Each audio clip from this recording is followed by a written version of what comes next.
Bonjour et bienvenue à votre émission d'actualité. Qu'en pensez-vous? Une émission où on analyse l'actualité locale, régionale, nationale et on aura probablement, on espère avoir le temps de se rendre à l'international aujourd'hui. Avec moi, une panéliste de renom et de qualité, connue comme Barabas dans La Passion, Adolfo Missassini. J'ai nommé Joanie Riendo. Bonjour, Joanie. Bonjour, j'adore ta comparaison avec Barabas. Oui. Moi, chaque fois que je lis la Bible, je pense à toi. Comment ça va, Pierre? T'as-tu passé un beau temps des fêtes? J'ai passé un beau temps des fêtes. Oui, beau temps des fêtes, ça a recommencé. Moi, j'ai recommencé à travailler le 3 janvier, fait que ça a été rapide, mais beau temps des fêtes, relax, c'est ce que je voulais, tranquille. Bon. Parce que la semaine dernière, j'étais au forum étudiant avec les étudiants du Cégep de Jonquière toute la semaine pour une simulation parlementaire. C'est extraordinaire pour les jeunes de vivre ça. Pour vrai, en tout cas, j'en reviens pas, mais c'est épuisant un peu. Je suis fatigué encore de cette semaine-là. Bien, c'est la vie parlementaire. C'est ça, on comprend. Qu'un député, ça fait pas rien, là. Ça travaille beaucoup. Toi, beau temps des fêtes? Oui, très beau temps des fêtes. Nouveauté cette année, c'est que c'est nous qui avons reçu. Bravo. Étant donné qu'on est des nouveaux arrivants et qu'on n'a pas de famille dans la région proche, bien, d'habitude, c'est nous qui nous déplaçons. Mais là, c'est nous qui avons reçu. C'est la première fois. Découvrir le lac Saint-Jean-l'Hiver. Oui, puis il y a beaucoup de gens qui ont apprécié, qu'on sait qu'ils vont revenir, mais c'était très agréable de recevoir la famille au lieu de nous faire la route avec bébé. Est-ce que vous les avez fait faire de la motoneige? Non, on n'a pas de motoneige.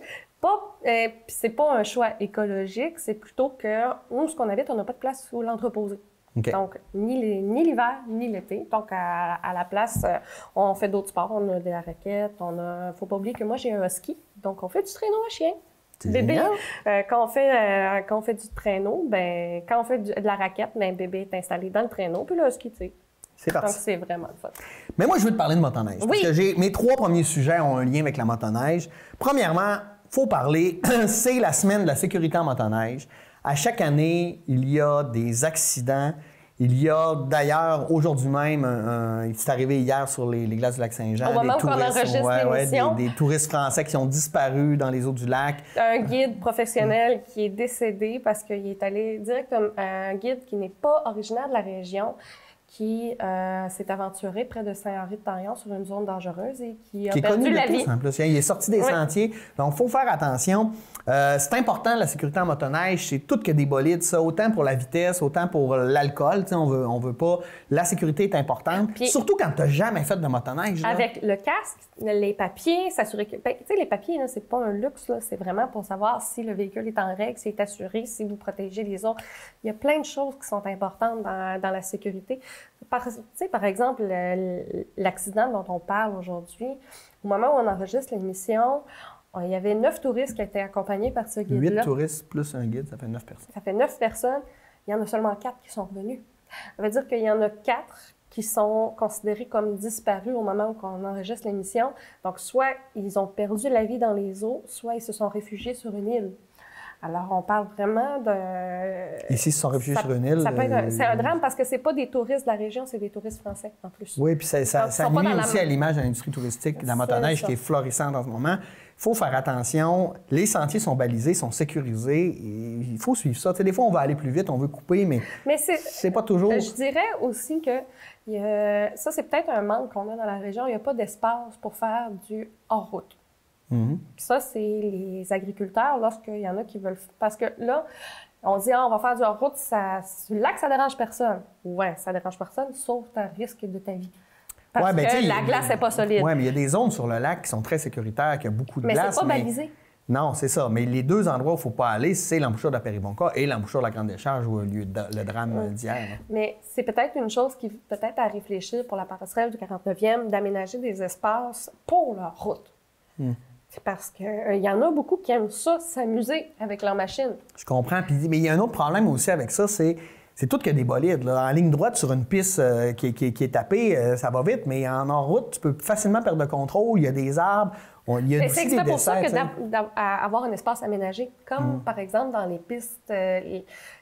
lorsqu'on va dans des centres de ski, il y a des pistes aménagées pour ceux qui veulent faire des cascades, qui veulent faire du hors-route, puis c'est ce qu'on appelle un snowpark. Donc ça, s'il y avait des espaces aménagés pour ça, on aurait pas mal moins de drames, puis les gens qui iraient là, très conscients des conséquences d'aller là aussi. J'espère que ça va vous amener à réfléchir sur votre utilisation de la motoneige, sur la sécurité, hein, parce qu'on pense que c'est des familles, c'est des gens, il y a des enfants, parce il y a que tout ça. ce n'est plus maintenant, oui, ça apporte à une troisième nouvelle. Puis après ça, ça devient un drame, c'est triste. Ça apporte à une troisième nouvelle qui est un peu plus positive, mesdames.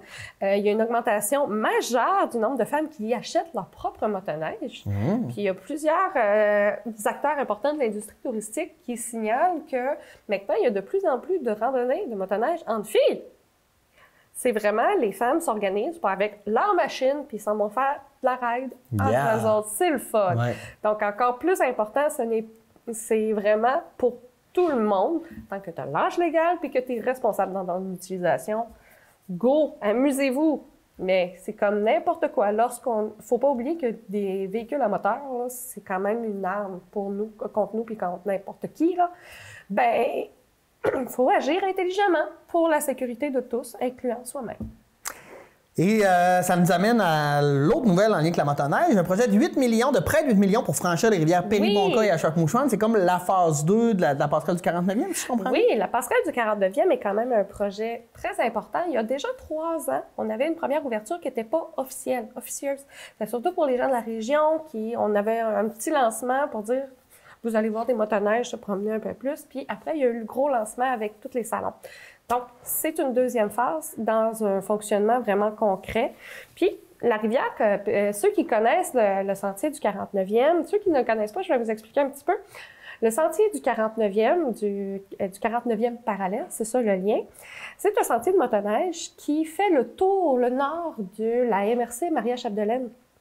Donc, on évite les grandes villes, on évite les routes, on fait vraiment des espaces forestiers bien délimités, avec des super de beaux paysages. Puis ce qui est intéressant aussi dans ce trajet-là, c'est que le trajet appartient à la passerelle, au parc régional des Grandes-Rivières. Il n'y a pas de droit cédé par des agriculteurs. Donc, c'est vraiment un sentier qui est 4 saisons parce que c'est la motoneige et le quad, les deux.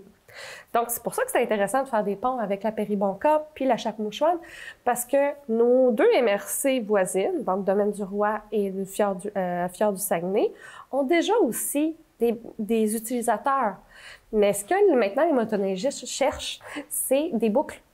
Mais là, ça bloquait à la MRC Maria-Chapdelaine. Malgré qu'on ait des super de beaux sentiers, il n'y avait pas de manière de traverser avec les machines. Donc, en ayant les passerelles qui font quand même 4 saisons, là, c'est pas des ponts pour les véhicules, c'est fait pour les sports motorisés, ben ça va vraiment, on va apporter les gens des Monts-Valin. Oui, ils aiment les Monts-Valin, mais il y en a qui sont plus dans le tourisme de randonnée. Une fois que tu as fait les Monts-Valin, c'est vraiment le fun. Il y a beaucoup de sentiers, mais après, c'est le fun de faire le tour du lac Saint-Jean. Puis ça va apporter encore plus de gens. Par exemple, il y a un gros boom publicitaire, félicitations à la gang de marketing. Notre-Dame-de-Lorette, le nouveau relais du 49e qui vient d'être fini de rénover, c'est magnifique. Un excellent chef cuisinier qui s'en occupe. Johnny Guillemette, avec des citoyens de Notre-Dame-de-Lorette. On sait que Notre-Dame-de-Lorette avait plus grande entreprise. Maintenant, ils ont 2 entreprises. Ils ont Lorée des Bois, c'est ça, ben, qui ne sont pas développés. Lorée des Bois, c'est des alcools faits qui est du tourisme, qui est une industrie touristique, et le relais, qui est vraiment un peu plus loin, près du lac Mathieu, où on a, dans le fond, ils ont rénové leur chalet des loisirs. OK. Donc, ça reste très intéressant. C'est le fun parce qu'il y a des beaux sentiers de raquettes sauvages là, qui ne seront pas balisés et qui peuvent être vraiment le fun à faire pour ceux qui y vont. Donc, on parle vraiment d'un investissement où, oui, ça peut avoir de l'air important, autant de millions, mais combien sera en retombée touristique pour la durée de vie de ces passages-là? Il faut se le dire aussi, parce que quand on construit pour longtemps, il faut diviser les retombées sur longtemps aussi. Oui.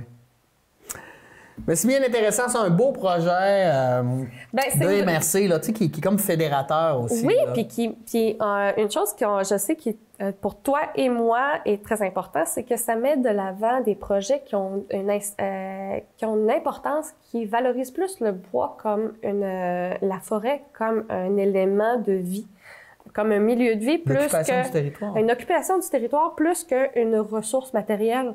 Donc, on a un projet de développement qui est beaucoup plus écologique, qui pousse dans le développement durable, parce que oui, il y a l'entretien, mais Ça reste dans le développement durable, le tourisme, on parle de projets qui vont développer.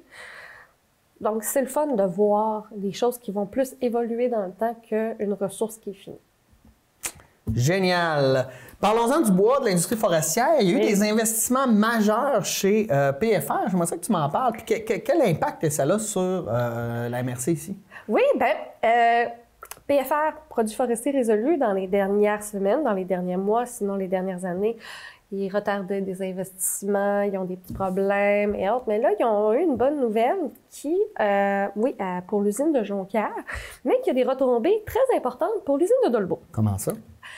Dans le fond, c'est que je ne connais pas les codes de papier, mais il y a un type de papier qui était fait à Dolbeau et à Jonquière. Les deux étaient faits puis étaient vendus sur le marché. Donc, c'est bien intéressant. C'était un peu le même papier. C'est pas un peu, c'était le même type de papier. Les deux se faisaient le même type de papier. Cependant, Produits forestiers résolus a investi à l'usine de Jonquière, donc ça stabilise les emplois, pour changer de type de papier, qui est un nouveau papier qui va être sur le marché, plus écologique, plus illustré, donc un autre type de papier. Donc, c'est déjà un investissement très intéressant, c'est le fun. On optimise une usine. Mais comment ça fait pour avoir une retombée positive sur Dolbeau? C'est que toutes les commandes qui étaient à Jonquière s'en viennent à Dolbeau.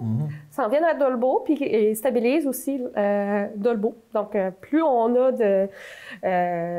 ça veut dire que toutes les commandes qui peuvent être données dans la région de ce type de papier-là, ça va être fait à Dolbeau.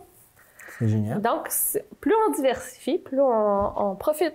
C'est super intéressant. Le PFR aussi, je sais que tu vas m'amener là. J'allais t'amener là. Saint-Thomas. Saint-Thomas. Qu'est-ce qui se passe là, à Saint-Thomas par rapport à Girardville puis les usines PFR? Bien, Saint-Thomas, je ne connais pas toute la réflexion au niveau de produits forestiers résolus, mais ils sont en grosse réflexion à savoir si elle va durer. Si l'usine va rouvrir. Parce que... C'est ce qu'on avait peur d'ailleurs quand on a fermé puis qu'on a transféré la collecte de bois à l'usine de Girardville. Je peux comprendre au niveau économique, au niveau au niveau investissement, c'est plus intéressant de centraliser, comme on vient de se parler, comme pour le papier. Mais là, c'est du bois d'œuvre. Mais on parle quand même d'une municipalité, une petite municipalité qui a un super de beau projet de relance puis d'attraction, mais qui va perdre son employeur numéro 1. Donc, je ne sais pas trop quoi en penser parce que je suis un peu déchirée. C'est le fun de stabiliser des emplois dans une ville qui reste dans notre MRC, mais au profit d'une autre. Donc, je sais pas à qui la responsabilité. Oui, présentement, le marché américain fait que le bois d'œuvre canadien, qui est le principal produit fait par l'usine de Saint-Thomas, il se retrouve pas assez vendu. Qu'est-ce qui va arriver? Oui, c'est ça. Qu'est-ce qu'on va faire? Surtout pour les familles et la municipalité, parce que Saint-Thomas, c'est pas gros, là. Fait que c'est important, cette usine-là, là, pour la municipalité. Oui, c'est ça. Je connais pas c'est quoi le pourcentage d'employés de produits forestiers résolus qui habitent à Saint-Thomas. Parce qu'il y en a aussi qui habitent à Normandin. Oui, je sais, mais tu sais, pour l'épicerie, la station-service, tout ça, c'est des gens déjà, qui utilisent les services. Déjà ça. Ah oui? Ils n'ont pas d'épicerie à Saint-Thomas. Ils ont un dépanneur. Donc, c'est des choses qu'il faut penser, là, qu'il faut... dans le fond, J'hésite parce que moi, je pense qu'il faut toujours se responsabiliser face à notre situation. Puis, le comité de développement, dont je me souviens plus le nom, c'est le CREST de Saint-Thomas, se sont responsabilisés. Ils font vraiment du très bon développement, ils font vraiment des projets d'attraction. Je suis un peu dans le secret, donc je ne vous dirai rien, mais ça va être vraiment intéressant au cours de l'année 2020, qu'est-ce qui s'en vient. Donc, c'est bien de se responsabiliser puis de dire, on reste pas sur une situation qui ne nous plaît pas, on va passer à l'action. Cependant, une entreprise n'a pas non plus comme objectif de faire vivre des communautés. C'est pas dans c'est pas dans les valeurs intrinsèques d'une entreprise. Ça peut être dans les valeurs des gestionnaires, mais pas de l'entreprise telle qu'elle. L'entreprise, c'est faire du profit, premièrement. Mais c'est là que je me pose la question, y a-t-il une manière de transférer? Qu'est-ce qui va arriver aux travailleurs de Saint-Thomas? Puis qu'est-ce qu'on peut faire, nous autres aussi, pour les aider? Parce que, il faut se dire, à Saint-Thomas aussi, il y a le lac à Jim.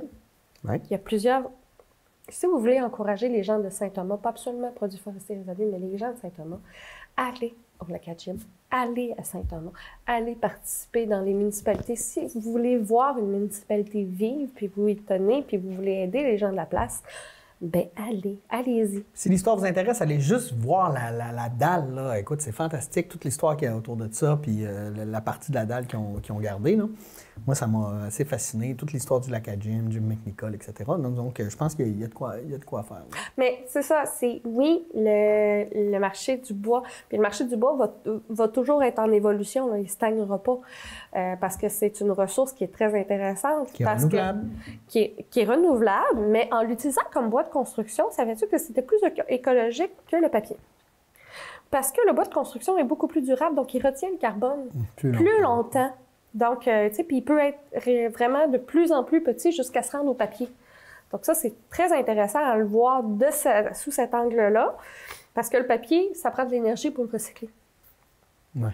Alors que le bois, une fois qu'il est transformé, puis que tu as fait un meuble qui dure...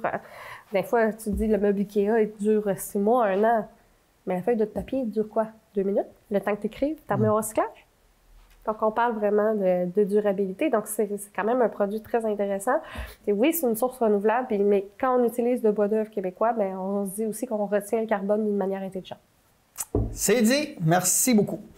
Un nouveau projet au CFP, Active ta carrière maintenant. Qu'est-ce que c'est que ce projet? Pas le CFP. Les CFP du Saguenay-Lac-Saint-Jean. Oui. On ratisse large. On ratisse large. Bien, c'est une nouvelle campagne de promotion des CFP, donc des centres de formation professionnelle de la région, qui ont sélectionné 8 ambassadeurs. Donc, 8 personnes qui ont fait un DEP. Donc, c'est là qu'on fait c'est ce que l'offre principale des CFP, c'est les diplômes d'études professionnelles. Et ils ont choisi 8 personnes de la région qui ont fait une carrière. Okay. Suite à leur DEP. Donc, c'est Active ta carrière maintenant. C'est très intéressant parce que j'ai lu la description de certains de ces nouveaux ambassadeurs-là. Puis on parle quand même de chef des opérations chez Résolu. Donc, on parle, c'est pas des... Tu sais, il faut arrêter le mythe de l'universitaire ingénieur, là. On parle de quelqu'un qui est allé sur le terrain puis qui a dit « Moi, je veux faire ma carrière là-dedans. » Il est allé chercher une formation qui lui convient. Donc, manuel. Souvent, les DEP, c'est des traits manuels, très concrets. C'est dans le très concret. Puis, on se retrouve...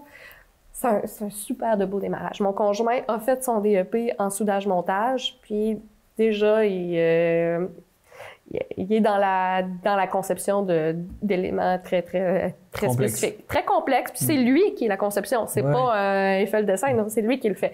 Donc, le DEP, c'est vraiment une super de belle campagne. Puis, ce que je sais, c'est qu'à la télé du Haut-du-Lac, on a reçu les capsules. Donc, je vous invite à prêter attention sur l'ensemble de ma TV. Vous allez sûrement voir ces capsules-là. Ça va être très intéressant à regarder. Ouais, OK, c'est génial ça. Donc, un autre projet, concours Mon Boss, c'est le meilleur. Oui.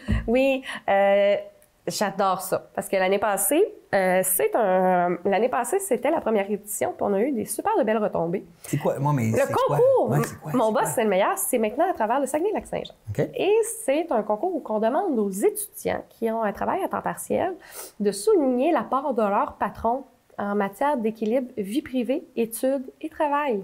Ah. Donc, par exemple, un des gagnants de l'année passée, qui était une des gagnantes, je vais plutôt dire ce qui arrive dans notre région, mais c'était la gérante du pas Sushi Shop, c'est Aki Sushi à Roberval. À Roberval. Puis elle a passé une entrevue devant l'ensemble des gestionnaires des ressources humaines, les personnes qui étaient présentes à Ose le Pays des Bleuets. Et vraiment, par exemple, quand l'étudiant l'avertissait sa période, diminuait le temps de travail, un meilleur accompagnement, encourageait les étudiants à aller faire leur stage puis revenir quand ils voulaient, reprenait des étudiants qui disaient « Ah, j'aime pas ça, va voir », puis regarde, si t'aimes plus ça ton nouvelle, tu reviens, puis il les encourageait. Il y avait comme une relation de confiance, une relation humaine. Il y a ça, donc c'est vraiment le fun, c'est trouver un équilibre, puis de limiter le temps, de dire OK, t'es disponible pour travailler, parfait, mais là, quand il arrive dans une période où il libère le temps nécessaire pour que l'étudiant réussisse. Donc, c'est juste les étudiants qui peuvent mettre en candidature des patrons. Hein? Oui, bien, dans le fond, c'est ça. Puis, je peux donner un autre exemple. Oui, le propriétaire des Jean Coutu de Saguenay, Saguenay et Jonquière, a été aussi sélectionné parce que lui, il y a plusieurs de ses étudiants qui travaillent, puis là, je vais refaire ma phrase. Ce concours-là, c'est parce qu'avec la pénurie de main-d'œuvre, il y a beaucoup d'employeurs qui se disent « je vais faire travailler mes étudiants le plus possible ». Mais c'est pas nécessairement la bonne chose à faire. Ce n'est pas la bonne chose à faire parce que les étudiants, s'ils ne réussissent pas, bien, ça nuit à la région à long terme. Puis ça nuit ça augmente le décrochage scolaire. Puis c'est pas avantageux pour personne parce que la personne ne s'épanouit pas. Puis c'est vraiment dans le but de diminuer le décrochage scolaire puis de sensibiliser aussi les employeurs à respecter l'équilibre vie privée, vie étudiante et travail des étudiants. Le propriétaire des Jean Coutu, lui, il y en a beaucoup d'étudiants dans les Jean Coutu, bien, respecte les horaires des tournois des étudiants qui sont en sport-études. C'est important? C'est important, mais on le prend pour acquis, mais c'est très rare que les employeurs « Ah non, je suis dans le rush, tu peux pas. » Non, il y a un respect. Il y a un respect des horaires de cours. Des horaires de cours, des périodes d'examen, mais aussi des stages. Oui. Le patron recommande, par exemple, dire « Ah, moi, j'ai étudié en biologie », bien, le patron a recommandé, a dit « Je te fais une lettre de recommandation pour ton stage » ou encore « Je peux te présenter, OK, tu veux y aller, je connais la personne, veux-tu que je te présente? » Donc, il accompagne les étudiants dans ses projets d'études. Donc, c'est pas grand-chose. Mais c'est tout en même temps. Oui, bien c'est ce qui fait la différence entre une relation de confiance, puis c'est ce qui fait que quand tu penses que c'est tes jeunes, c'est tes travailleurs qui te disent « Mon boss, c'est le meilleur ». Puis la réalité, c'est qu'aujourd'hui, à cause de la pénurie de main-d'œuvre, la main-d'œuvre, elle est volatile. Là. Elle peut partir, aller travailler ailleurs s'il y a des offres, mais si tu as un bon patron puis que tes travailleurs sont heureux chez vous, des fois, ils vont hésiter à aller travailler ailleurs parce que leur milieu de travail leur sied bien. Bien, tu sais, les milléniaux, là, puis la génération X, puis tout ça, bien, il y en a beaucoup qui disent « Ah, ils veulent pas travailler. » Non. C'est pas qu'on veut pas travailler parce que je suis là-dedans, c'est qu'on veut pas travailler à n'importe quel prix. Donc, il y a vraiment la valeur du respect de l'équilibre vie-travail, vie privée, études, donc au projet, est importante. Et ça m'est déjà arrivé, et ça arrive à beaucoup de jeunes dans mon entourage qui ont refusé des emplois plus payants. À cause des conditions. Par exemple, mon conjoint, je vais donner un exemple. Mon conjoint, ceux qui le connaissent vont reconnaître la situation. Mon conjoint avait un super de bon emploi, mais il était toujours parti ses rangs. Toujours parti, pas à la maison, puis on a un jeune bébé. Donc, il voulait voir grandir le bébé. Bien, il a accepté une diminution de salaire de près de la moitié. Pour être plus présent à la maison. Mais il est à la maison à tous les soirs. Puis si ma fille est malade, pas de problème. Le patron, il a laissé une clé de la shop en lui disant « Tu fais ton 40 heures quand tu veux. » Ah oui. Ouais, ça fait toute la différence. Ça fait... Tu sais, mon chum est triple, là, il adore son travail, puis il a des projets ultra stimulants, puis il sait qu'il va rester là parce qu'il est valorisé, puis son patron aussi, bien c'est ça, il n'y a pas d'étudiants dans cette shop-là, parce que sinon, je sais qu'il y aurait une candidature. Mais... il sait qu'il est poussé puis il est encouragé. En tant que soudeur, ben mon conjoint, il a le droit de faire ses projets personnels. Oui, mais pas sur les heures de travail, mais d'utiliser les équipements. Oui. Donc, c'est pas juste les étudiants, c'est accommoder nos travailleurs.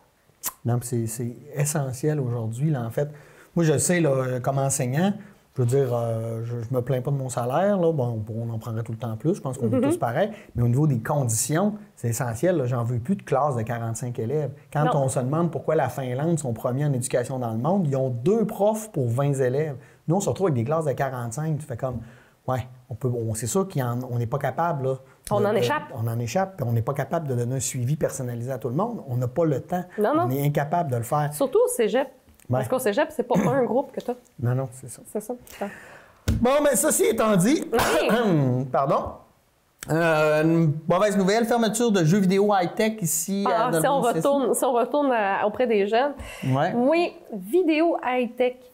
On parle quand même d'une entreprise, une petite entreprise qui était très connue pour des jeux vidéo, pour les consoles rétro, les consoles nouvelle génération, mais aussi les produits dérivés. Donc, les coussins, tout ça. Ceux qui se promenaient dans le mail, les jeux de société, les figurines, les toutous. Vraiment des collectionneurs, les gens qui apprécient les gogos. Qui apprécient les jeux vidéo, la culture des jeux vidéo. A été fermé. On a appris ça dimanche dernier. Ça a été fermé très rapidement. J'ai même su qu'il y avait des employés qui l'ont appris par Facebook, qui perdaient leur emploi. C'est un bad move. Hein? Je vais dire c'est ordinaire. Ouais. Je vais me retenir là. Je vais dire c'est ordinaire d'apprendre par Facebook que tu as perdu ta job. Mais moi, ça m'a apporté une question parce qu'on parle beaucoup d'achat local. Ouais. Mais dans le domaine des jeux vidéo, c'est quand même assez particulier parce que c'est moins cher d'acheter un jeu vidéo en format virtuel. Bien, c'est plus facile, tu es chez vous. Puis il y a beaucoup de jeux vidéo qui vont sortir en format physique, des fois 1 an, 2 ans après que la version virtuelle soit disponible. Parce que c'est plus cher pour les producteurs. C'est plus cher pour les producteurs. Puis il y a même des jeux qui arriveront jamais. Moi, l'un de mes jeux favoris n'existe pas en support physique. Là. Non, parce que c'est des jeux indépendants, souvent. C'est des jeux, soit que ça prendrait trop de ressources pour faire le coffret, tout ça. Mais moi, ce que je me pose comme question là-dessus, c'est qu'il y a quand même des alternatives qui sont faites par les créateurs de jeux vidéo. Par exemple, les précommandes. Donc, tu l'as, tu le télécharges, mais tu sais que tu vas avoir le DVD quand il va sortir. L'avantage de le commander par Internet, c'est que tu l'as tout de suite. Tu n'as pas de caisse qui traîne. Puis, souvent, c'est versatile. C'est relié à ton compte. Tu changes de console, tu rentres ton compte et la retélécharges. C'est ça. Comme la console Steam ou nos ordinateurs, plusieurs jeux sur Xbox, sur toutes les consoles à peu près. Ouais. Cependant, ça fait rire parce qu'on s'en aperçoit pas au moment où on l'achète, mais tu finis un jeu, tu le veux plus, tu as perdu ton argent. Ouais, en même temps, c'est l'utilisation que tu as faite. Oui, bien, parce que. Mettons 50 $ dans un jeu que tu vas jouer 3 mois, puis 50 $ dans un bar où tu vas passer une soirée. Je veux dire, ton argent est investi différemment. Attends un peu. Il faut comparer des pommes avec des pommes aussi. Je veux dire, oui, mais il y a des Macintosh. Par exemple, par exemple, les jeux vidéo, des fois, on endure longtemps. Tu sais, moi, par exemple, mon conjoint, il est sur Red Dead Redemption 2. Il joue, il adore le mode online. Mais avoir le DVD permet que s'il est tanné, il peut le revendre. Ouais. Tandis que tu ne peux pas revendre ton code. Tu ne peux pas revendre ton jeu virtuellement. Donc, tu l'effaces, tu l'as juste plus. Tu vas pouvoir le télécharger dans des années après, mais tu n'as pas le physique que tu peux vendre. Tu ne peux pas revendre ton jeu. Oui, il t'a coûté 10$ moins cher sur un jeu de 70, 90$. Ouais. Mais après, tu peux pas le revendre en disant « Regarde, moi, j'ai fini de jouer, je te le revends 50$. » Il n'y a pas cette économie de l'usager. Il n'y a pas de... Mais ça dépend des gens. Moi, je ne revends jamais rien. J'aime ça garder. Je suis collectionneur. J'aime ça avoir. Puis me dire qu'à tout bout de champ, je pourrais revenir à jouer à un jeu Oui, mais encore une autre fois, tu touches un autre de mes arguments. C'est l'objet aussi qui est une œuvre d'art. Tu sais, maintenant, les ensembles collecteurs qu'on appelle les ensembles de collection, tu as la figurine, tu as la carte, tu as plein de choses. Tu peux pas en avoir 40. Là. Tu te fais que sur un jeu où il y en a, ben, je veux dire, moi, dans une maison mobile, je peux pas en avoir 40. C'est correct, je te respecte. Mais ceux qui... Tu sais, il y a l'aspect du collectionneur, il y a l'aspect d'aimer l'objet aussi. Donc, le milieu du jeu vidéo va toujours aller en évolution. Puis moi, mes jeux, je joue principalement des jeux indépendants. Ça se trouve pas sur... Mais c'est un peu comme toi. Mais ça n'empêche pas que quand j'offre un jeu, je vais payer le petit plus pour acheter la copie physique. Parce que ça encourage aussi le commerce. Ça encourage le commerce local aussi. Tu sais, c'est pas... tu sais, ça encourage le commerce local, puis ça encourage aussi, par exemple, moi, j'ai un plaisir de jouer sur les vraies consoles rétro. Puis les vraies consoles rétro... c'était le fun que tu pouvais changer tes cartes et autres, comme les cassettes de Super Nintendo, de 64. Donc, c'est pas des cassettes, des cartouches, comme ils disent. Mais on perd cet élément humain. Ben, en fait, tout se numérise, là. Même, je dirais même l'argent papier, bientôt. Je veux dire, J'en ai pas. Hier, J'ai pas de change. Je devais de l'argent à un collègue. J'ai envoyé par Interac. Je veux dire, j'ai plus besoin d'aller au guichet, sortir de l'argent, puis chercher du change, etc. Je veux dire, tellement c'est pour simplifier la vie, mais en même temps, on perd d'autres choses. Oui. Ben, c'est ça. C'est tout à fait normal qu'il y ait du changement, mais c'est quand même, encore une fois, une réflexion qu'il faut se poser. C'est jusqu'à quel prix? Parce que moi, ça m'apporte aussi à me dire l'achat local, mais à quel prix? L'achat local, avant tout. Bien, avant tout, oui et non. Parce que moi, je pense au même prix, j'achète ici. Ah non, moi, plus cher, j'achète ici. Ben, tu sais, moi, je vais te donner mon exemple super niaiseux, là. Moi, j'habite à Saint-Gédéon. Je vais faire mon épicerie à Saint-Gédéon. Puis quand ma belle famille arrive, dit pourquoi tu vas pas à Alma, dans les grandes surfaces que je nommerai pas, ça va te coûter moins cher. Non, moi, mon épicerie, je veux l'encourager parce que j'y tiens. Je veux pas, tu sais, j'y vais pas juste quand j'ai besoin d'une pinte de lait un dimanche soir. J'y vais tout le temps parce que je veux la garder. Mais il y a quelque chose d'important là-dessus. Ouais. Quand on parle des épiceries, ça te revient souvent au même prix, même moins cher de l'avoir dans le local. Parce que t'as pas le transport, il y a plusieurs éléments, là. Ça, on parle d'une épicerie, là. Mais, tu sais, par exemple, moi, acheter ma voiture, ben, je me suis aperçue qu'à Montréal, 6 mois après, ben, j'avais un rabais. Oui, j'avais le rabais du fédéral parce que j'ai une auto électrique, mais elle me coûtait quand même 6 000 $ de moins. 6 000 $ sur une auto. C'est énorme. Ça dépend pour qui. Pour Jeff Bezos, c'est pas grand-chose. Mais on parle toujours en promotion. J'adore à quel point tu déformes mes propos, Pierre Turcotte. Mais, je veux dire, j'achète ici pour le même prix. Mais j'achèterai pas sur Amazon. J'achèterai pas sur des profits qui vont aller à l'extérieur du Canada. Ouais. Parce qu'il y a quand même des frais qui sont reliés à ça, qui sont des frais cachés. Mais c'est aussi, puis ça a l'air particulier, c'est qu'il y en a aussi des entrepreneurs qui abusent un peu du acheter ici, qui ont des prix vraiment plus hauts alors qu'ils pourraient continuer à les baisser. Ouais, mais moi, j'ai pas de problème avec ça, pour vrai. Pour moi... Moi, quand je te dis, c'est... Parce que quand la dynamique... Moi, je suis pour la décentralisation à l'extrême. Je suis pour les petits milieux, les petits marchés. Et plus on va fonctionner là-dedans, et plus on va s'encourager, plus on va s'enrichir, et plus on aura de diversité, de bas prix, de disponibilité, etc. Oui, mais acheter une télé, elle ne sera pas plus faite ici, là.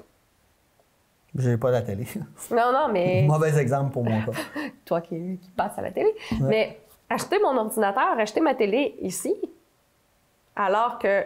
Elle sera pas faite ici, mais le profit va aller à un entrepreneur d'ici. Ouais, qui va pouvoir réinvestir et payer des salaires à des gens d'ici qui dépensent leur épicerie, qui dépensent leur argent ici, tu sais. Non. Oui. Non, mais je suis pas d'accord parce que, par exemple, excuse-moi, mais ça m'amène à un autre projet, GNL Québec. Oh, wow, ça va être local.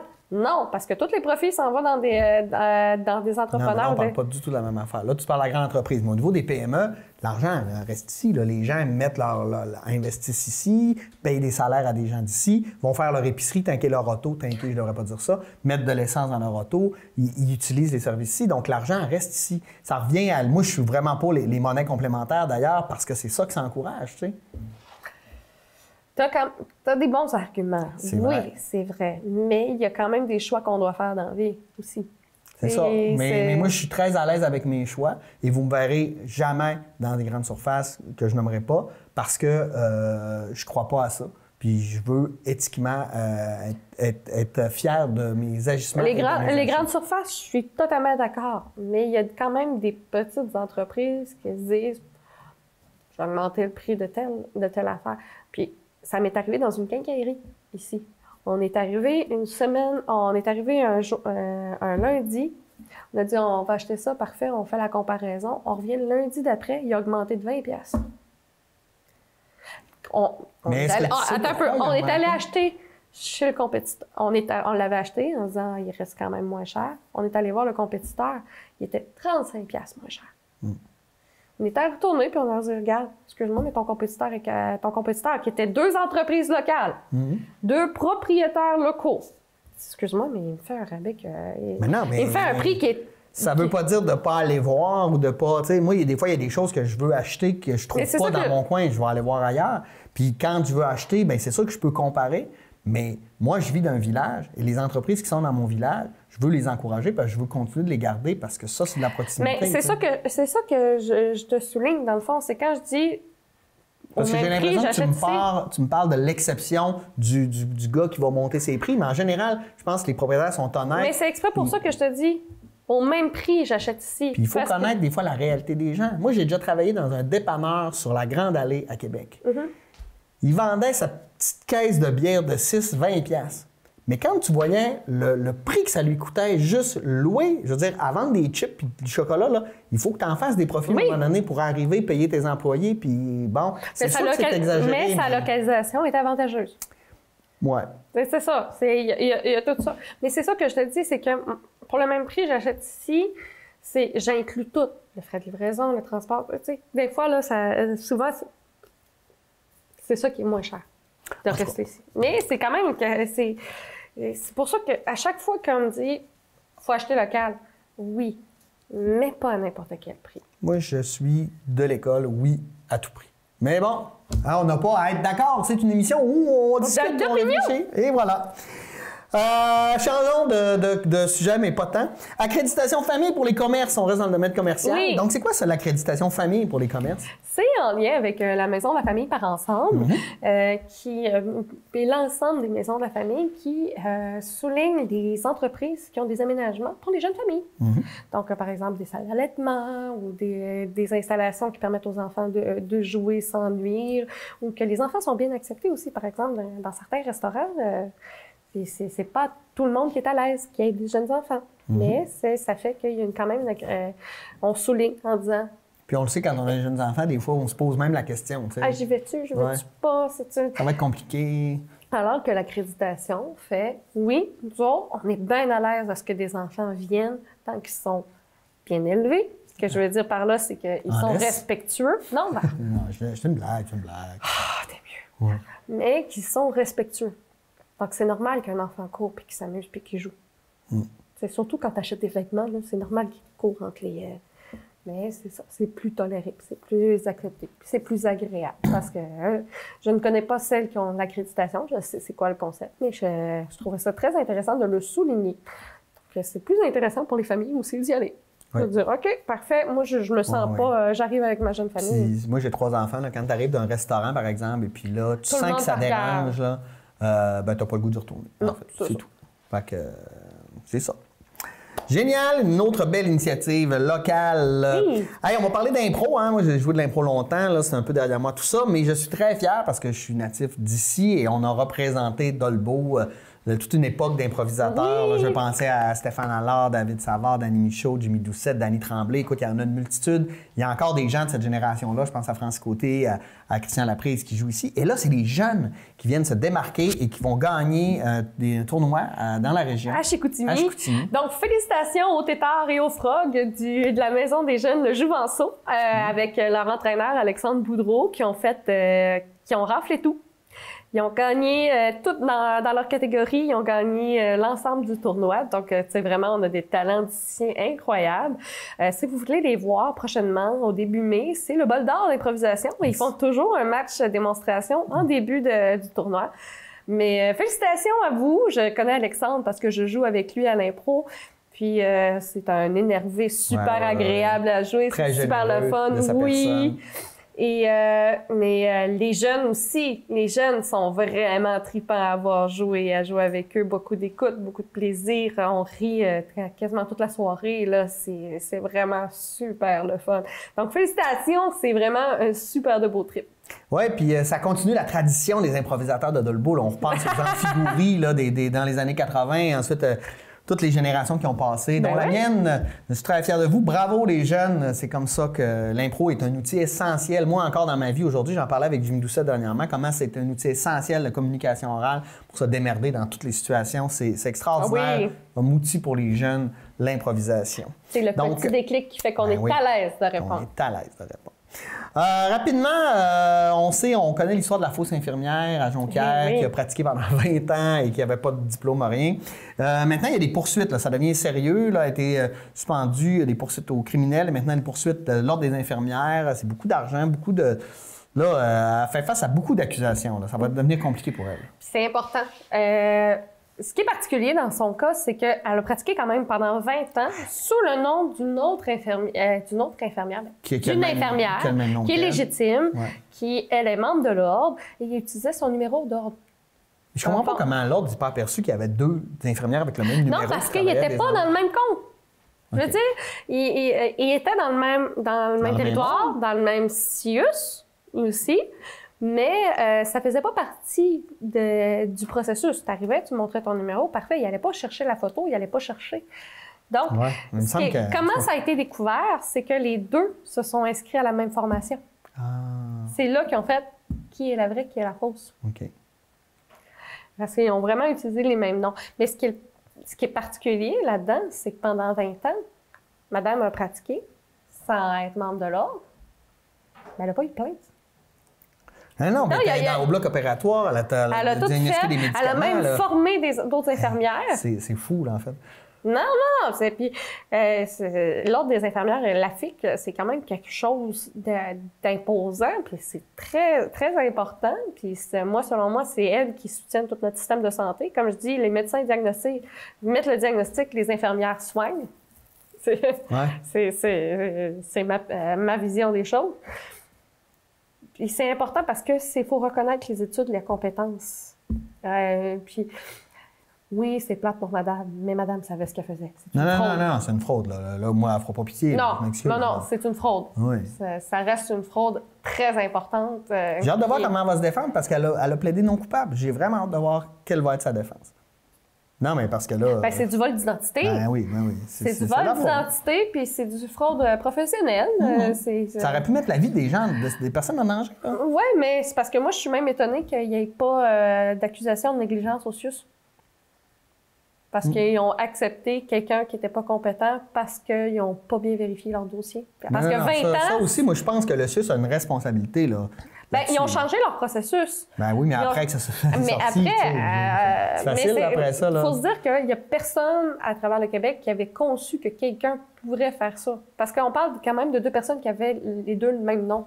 Oui, je comprends, mais tu as un numéro associé à ce nom-là qui sont dans le même système, dans le même ministère, dans le même ordre professionnel. À un moment donné, le même CIUS! Dans le même CIUS, c'est qu'à un moment donné... Les 2 devraient être un à côté de l'autre, dans une fiche ou dans un... Oui, je peux pas croire. Mais je suis en train de me demander, y a-tu quelqu'un qui a fait comme « Ah, c'est un doublon? » Peut-être.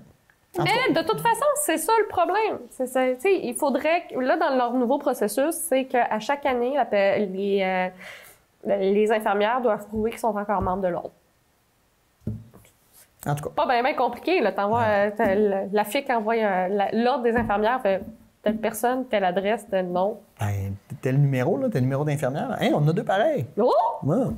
Il n'y a pas la même adresse. Pas la même adresse. Hey, on va lâcher la région parce qu'il nous reste à peu près juste 10 minutes. Puis il y a quelques autres sujets dont je voulais parler. Course à la chefferie du Parti conservateur du Québec, du Canada, je m'excuse. Parti conservateur du Canada, je m'excuse.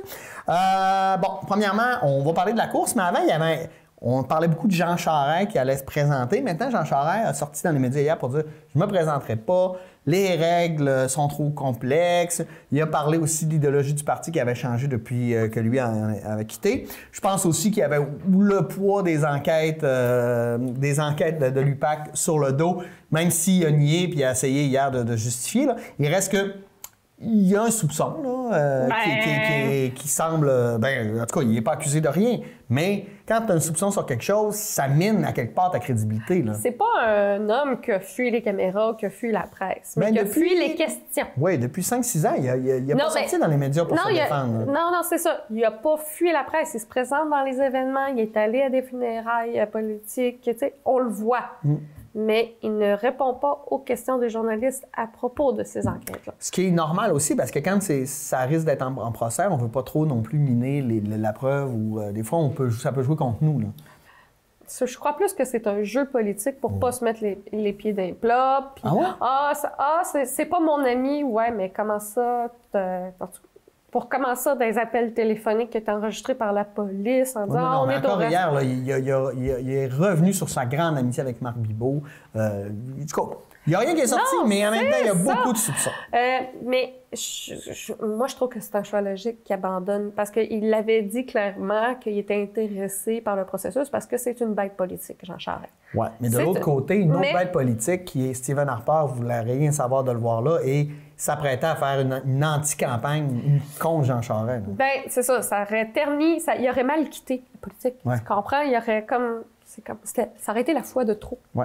La fois de trop parce que moi, je me serais dit, il fait une campagne. Il fait une campagne avec le Parti conservateur. Donc, il va falloir qu'il réponde à ces questions-là. Ça aurait été intéressant quand même pour les journalistes parce que pendant une campagne, tu peux pas éviter des questions. C'est important qu'elles soient posées. Puis aussi, ouais. Mais... Puis socialement, il est moins à droite aussi. Oui, mais juste les autres candidats, ils vont le détruire avec ça. Il va scraper sa fin de carrière avec ça. Mm-hmm. Mais s'il est élu, les autres partis, non, ça ne... Oui, la personne peut peut-être intéresser certains gens de l'ouest du Canada, mais c'est très à droite, puis c'est pas pour rien qu'il était au libéral québécois, au Québec. Mais oui. Le Parti libéral au Québec, sous sa chefferie, est devenu beaucoup moins libéral et beaucoup plus conservateur. Oui. Même si c'est conduit à s'appeler le Parti libéral, l'idéologie du parti s'est radicalisée à droite. Oui, mais ça n'empêche pas que c'est pas autant que le Parti conservateur du Canada avec Andrew Scheer et Stephen Harper. Oui, ça c'est sûr, c'est difficile de l'être. C'est pas mal dur d'accoter ça.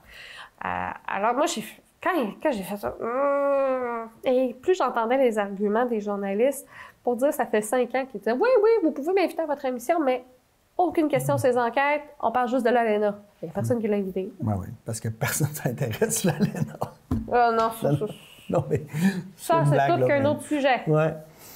En tout cas, on va voir, parce que là, il y a 2 candidats en ce moment, hein, Mme Gladu, je crois, de l'Ontario et M. McKay des Maritimes, mais là, il va sûrement en avoir d'autres qui vont se présenter parce que, comme Jean Charest, c'est quand même un gros nom. On attend toujours de voir si Rona Ambrose va se présenter. Puis on n'a même pas parlé de la course du PQ aussi qui va s'en venir.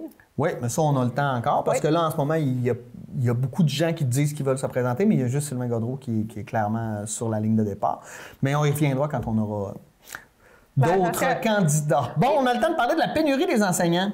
C'est toi qui connais plus ce dossier-là, Pierre Turcotte. Ben écoute, je suis content qu'on s'attaque à ça parce que les enseignants ont mauvaise presse depuis longtemps, pour plein de raisons, un peu de mauvaises raisons selon moi. Écoute, ces gens-là travaillent fort, forment la jeunesse. Souvent, ce qu'on va dire, ouais, vous avez 2 mois de vacances. Je m'excuse, mais les 2 mois, les enseignants se les payent. Là. Ils répartissent leur salaire de 10 mois sur 11 mois et demi, là, parce que, tu sais, il faut reconnaître ça d'un. C'est pas un salaire d'un 6 chiffres, là, non plus. Non, loin de là. Et puis, ils forment notre avenir. Tu sais, il y a quelque chose de super important dans l'éducation.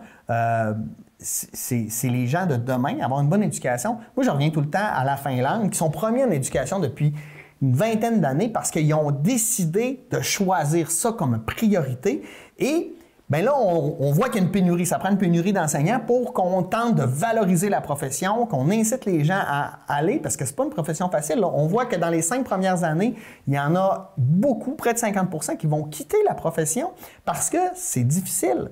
C'est pas simple, là. Pensez, je sais pas moi, je pense à un ami qui est professeur d'éducation physique, mais avec des maternelles première année, là t'as 25 jeunes, là, faut que tu changes de jeu aux 5 minutes parce que le range d'attention à cet âge-là est limité, là. C'est beaucoup d'énergie à déployer. Après ça, ben au secondaire, c'est un âge ingrat, là, parce que les jeunes sont en questionnement, l'intimidation, ils deviennent des adultes, les hormones, il y a plein d'affaires.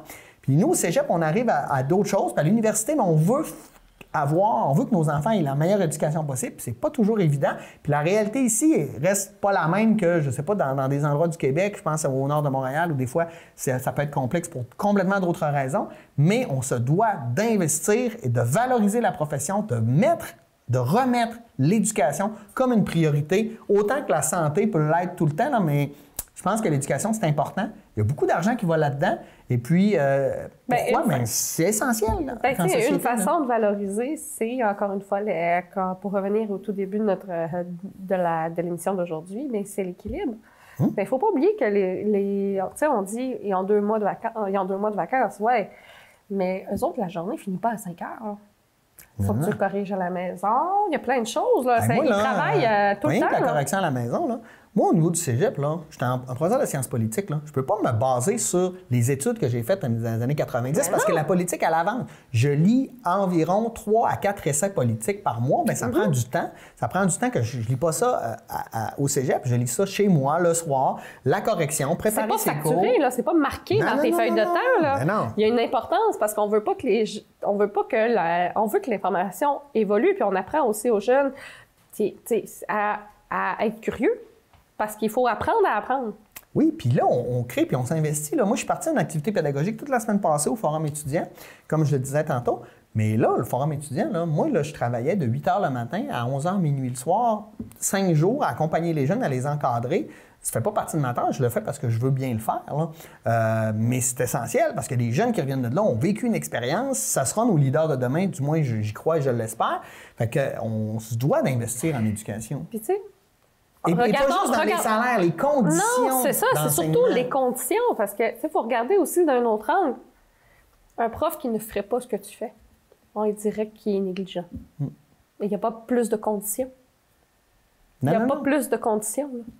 C'est clair. En tout cas, c'est une belle problématique et puis... Bien, c'est pas une belle problématique. Je pense, non, mais c'est une belle problématique.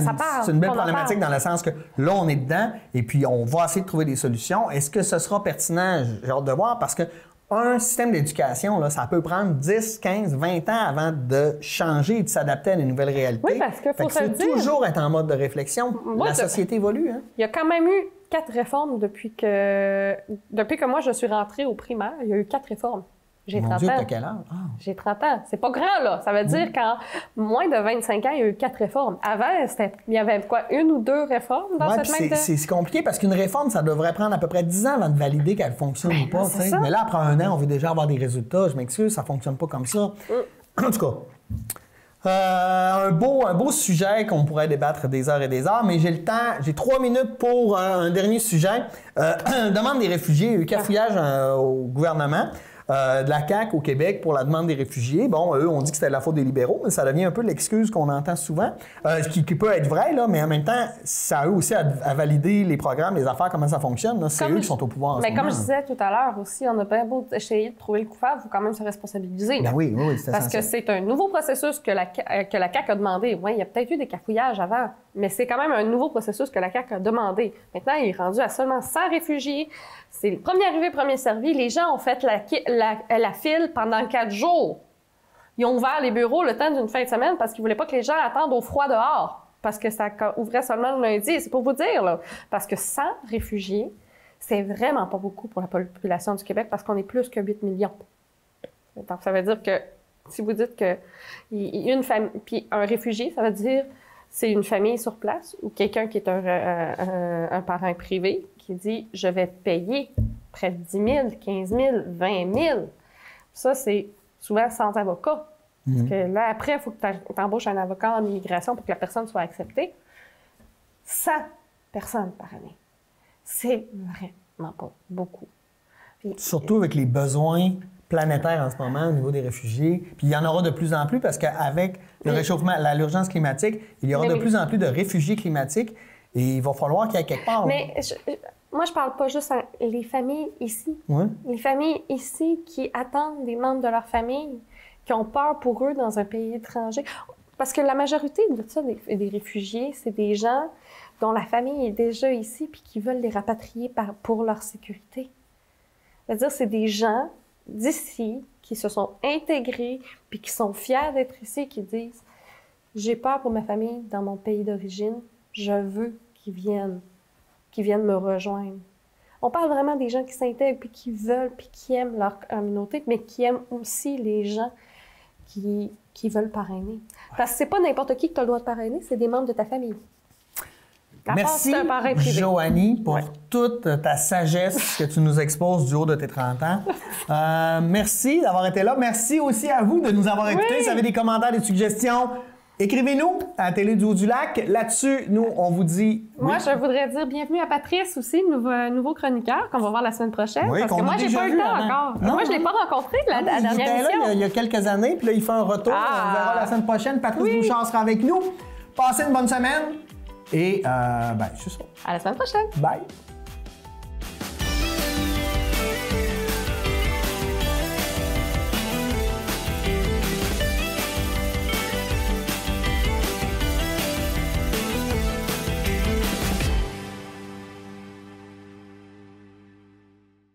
Les organismes Famille et la MRC de Maria-Chapdelaine, en partenariat avec les chambres de commerce de Dolbeau-Mistassini et Normandin, sont fiers de lancer la campagne Certifié Famille. Un sondage réalisé à l'hiver 2019 auprès des familles du territoire a permis de démontrer que l'élément essentiel pris en compte par les familles lorsqu'elles fréquentent les différents commerces est l'accueil chaleureux qui leur est réservé lors de leur visite. Un accueil chaleureux, c'est avant tout de s'assurer que tous les employés abordent les familles avec une attitude bienveillante. C'est aussi faire de petits gestes aussi simples que de donner accès aux toilettes sans obligation d'achat, autoriser l'utilisation du micro-ondes pour faire chauffer un biberon, permettre à une maman de s'asseoir dans un endroit calme pour allaiter, dégager les allées afin qu'une poussette puisse y circuler aisément. Les commerçants ou les responsables d'une organisation qui souhaite attirer et fidéliser une clientèle famille peuvent demander gratuitement la certification. Une vignette autostatique est visible chez les établissements qui se qualifient aux modalités suivantes. Une attitude positive et accueillante des employés envers les familles et les tout-petits et la poursuite des efforts pour améliorer l'accessibilité des familles. Vous souhaitez être certifié famille? Contactez-nous au 88 276 66 77. Surveillez les entreprises certifiées famille ou retrouvez-les sur les médias sociaux à l'aide du mot-clic Certifié Famille MC.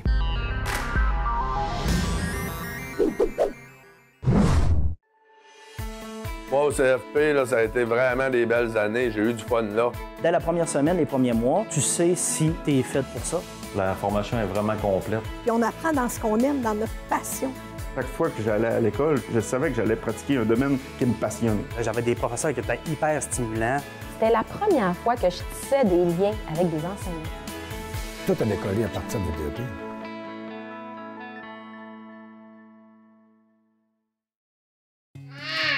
Est-ce que t'as faim?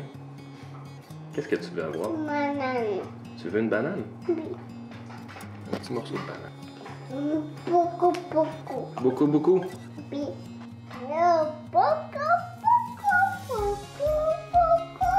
Beaucoup? Qu'est-ce que tu veux? Une banane. Encore une banane? Oui.